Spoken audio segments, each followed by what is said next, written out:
Hello mga ka-farmers, ito na po ang kalagayan ng aking taniman simula nang dumaan si Bagyong Christine. Ngayon po pinapaklirin ko na po yung aking ampalayahan. Ito pong luma akong sitawan, bumagsak na rin. Tapos natanggal ko na po yung mga kawayan, ito yung mga tulos.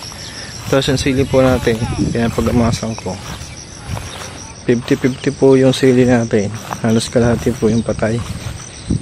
Matindi po talaga si Bagyong Christine. Halos 2 days po dito sa amin sa Batangas. State of calamity po ang Batangas ngayon dahil sa bagyo.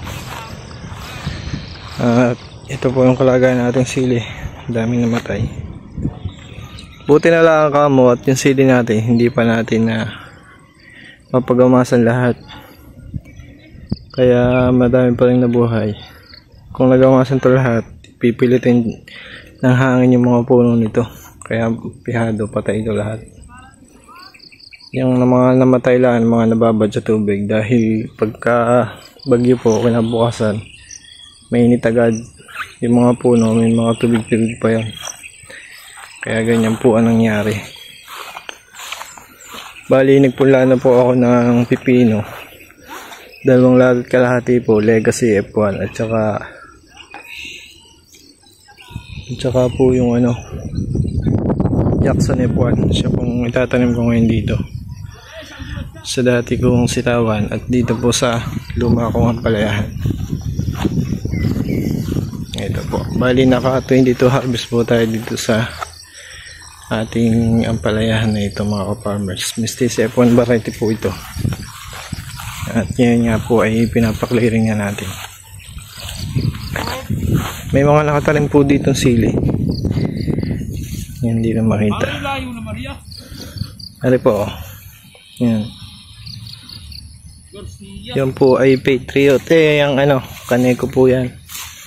Ito po mga farmers.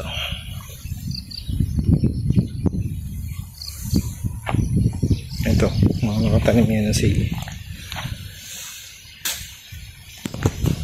Bali, kumuha na ako farmers ng 2 tao dahil hindi ko na po kaya. Excuse me po. 2 tao po yung kinuha ko maglilinis. Isa dito sa ampalayahan, tapos isa po dito sa silihan. Dahil bukas po duty na po ako sa aking trabaho sa Antipolo City. Dito po sa Ondas.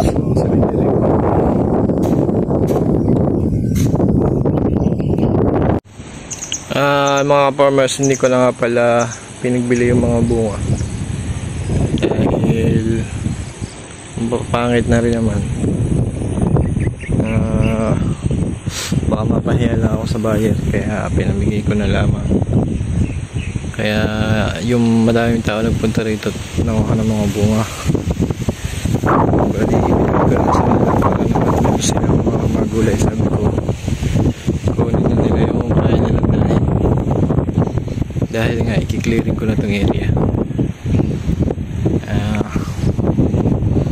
Hindi nga pala agad ako nakapag-upload kasi nga nasira yung aking wifi connection, nasira ng bumagyo. Saan ko na lang ito i-upload sa first station na lang dahil na lang may wifi. Mahina ang data connection sa area na.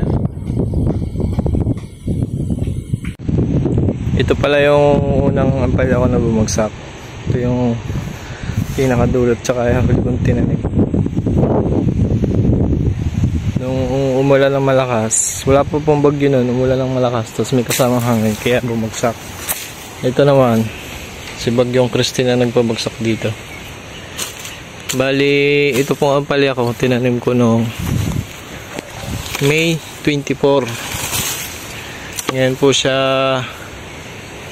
at naka 22 pitas po ako dito. At ngayon po siya ngayon na po yung final niyang buhay. Ngayon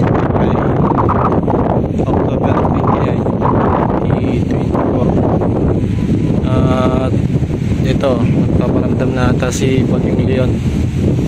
Lakas na naman ang hangin. Bali kahapon po kami nagpunlaan ng pipino po. Ang pinula namin ay 2 lata, tapos meron akong kulang-kulang 1 latang tira dati. Pinula ko na rin po, bali 42 na tray po yung lahat. At yun po ang aking ipapalit dito,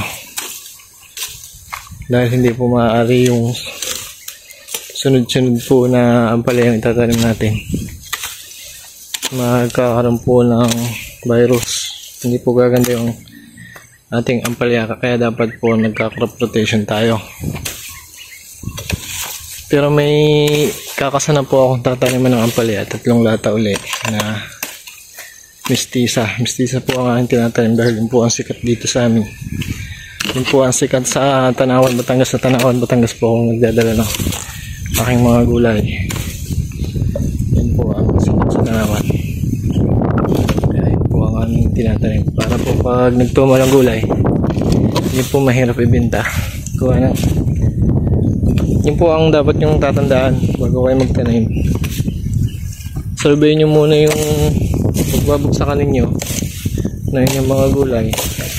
Alamin nyo kung ano yung variety na mabenta at yun po itanim nyo. Para po pag nag-harvest season na, hindi po kayo mahirapan magbenta ng inyong mga pananim na gulay.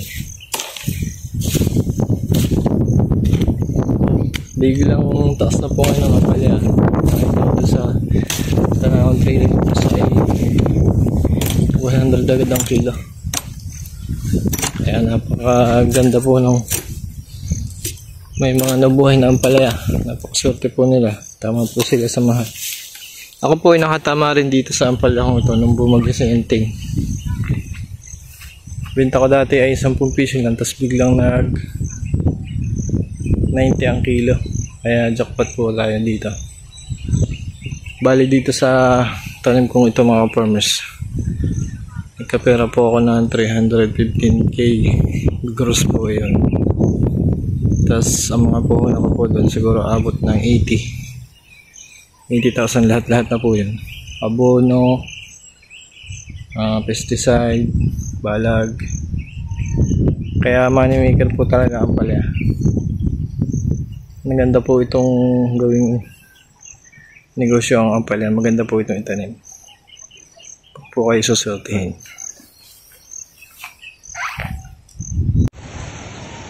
Mga farmers, ito na po ang nangyari sa ating sili. Madami pong namatay. Gaya po nito. Hindi po kinaya ng sili natin yung 2 araw na bugbog ni Bagyong Christine. Pero marami pa rin pong buhay at ngayon po ay nagpapaharvest po ako sa aking kapatid. Yan. Tayo pa pong mga bunga. Hindi ko po agad hinarvest ko. Alam ko magsasabay-sabay sa bagsakan. Kaya inano ko muna po, nilate ko ng ilang araw.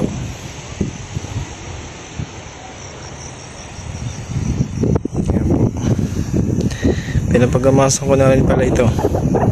At pagkabagyo pala, nag-spray agad ako ng fungicide. Yung po ang muna natin gagawin. Tapos wag na po natin galawin yan, dahil pagka po itinayo pa natin yan, lalo po yung mamamatay. Ano po yung ugat nya, tawag dito, mapuputol. Kaya hayaan na lang po natin. Magubat nga pala itong silicone na to, mapabayaan na. Ito ay bago bumagyo, nagpapagamas ako ng isang araw lang, tapos bumagyo na, tapos ngayon lang ulit na-resume yung pagamas ko. At kaya ito muna yung ating uunahin. Clearing muna natin itong ampalayahan. Ito nga pala mga farmers yung pinula ko na pipino. Ayan po.